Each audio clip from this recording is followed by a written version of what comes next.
All right, guys, welcome back to the Seahawks franchise. This is going to be the offseason right after we came off that Super Bowl win versus the Ravens. So to start off with, we have a couple of player upgrades. We're going to go through some of the most important players. We're starting off with JSN, and we're trying to get him up to a 90 overall, so we're going to upgrade his slot first. And so with slot, he gets +2 to awareness. He gets +1 to short route running, I believe. And then we're going to upgrade Devin Witherspoon. Also a really important player. Came back just in time for our late postseason run. Was there for the Super Bowl. Our number one corner on the team, right in front of Tariq Woolen. He gets a couple of upgrades. And then after that, we're going to just work on Marquise Blair. And he's going to be the last one that we're going to focus on. Just boosting his run support. Even though he is not actually the best run support safety, he's sort of just kind of a balanced safety all around. But that's what we decided to focus on. Luckily, I was looking through head coaches. We didn't lose our OC or our DC. You can see here what the projections are in the mock draft for different players and where they're supposed to go. You can go back and look at previous episodes to see all of the scouting we did for all of the individual players as well. Right now, it's projecting us to take Steven Kent, a wide receiver that's supposed to go in the second or third in the first round.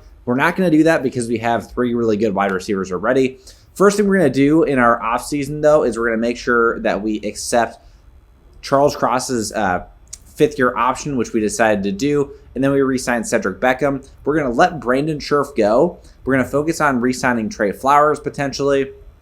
And so Trey Flowers, we offer him a 3-year deal, and he decides to go to free agency instead. Also, sorry about the audio quality. If you notice, it's a little bit different from usual. We are traveling today, so I'm in a hotel room, so the sound is going to be a little bit different.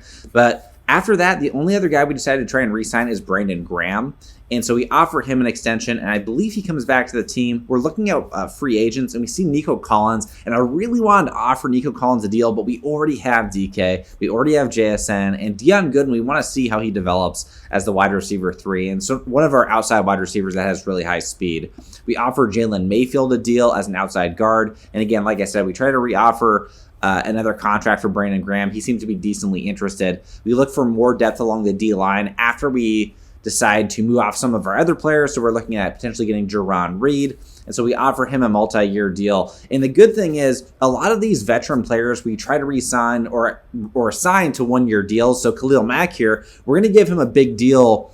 I guess it's not a huge deal considering he's an 81 overall still with superstar dev, but we give him a 1-year deal for about 9 to 10 mil. And the good thing is, again, with Geno, he's already paid for the next couple of years. We don't need to worry about making a huge extension offer for anybody. I think right now, it's in the next 1 to 2 year window with some of our young players that are going to come up on their contracts. And so offering some of these veterans 1-year deals is great for us. The guy that we're looking at heavily with our 16th overall pick, I believe, if it's not 16th, it's 18th, is Antonio Dawson at tight end. And you might think that doesn't make sense because we have Noah Fant on the team.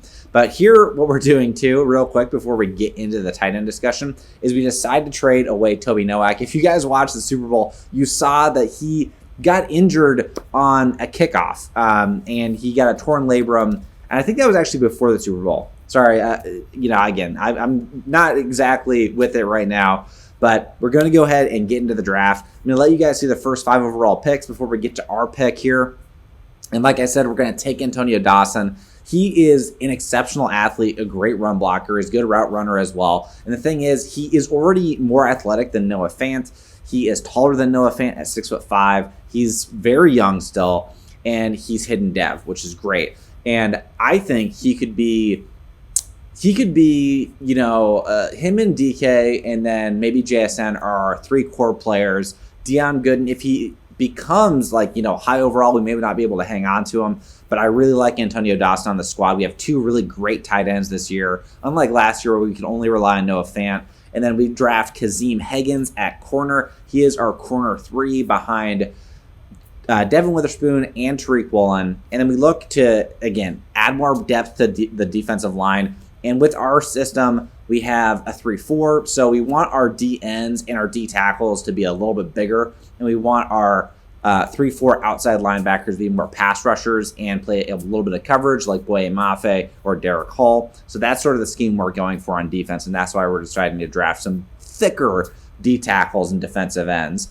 And we're also going to draft a Jeremiah Peak here. We like him. He's decently athletic. He's a power rusher. But we're trying to get situational guys that can be, like later in the draft for D tackle and DN, we're looking at guys that can play first, second, and third. and maybe only third down. So like maybe a third down pass rusher, or maybe a run stopper along the defensive line. It really is situational. The last guy we take in the draft is Austin LaPierre, and he is a 7th round QB. I was hoping that maybe he had enough athleticism and speed where we could shift him around to different positions like we have done with some previous players, but he looks like more of a bust. He's only got like 84 throw power, but this is the draft class. And so we drafted a number of defensive ends, D tackles. Craig Fulcher is also really good as a guard. And we also, obviously, in free agency, we got Mayfield. So the depth at guard has gotten back up after we lost Brandon Scherf. Here are some of the best overall players from the draft class. Zach Stewart, a running back, goes 15th overall. Again, we had the 18th overall pick, I believe.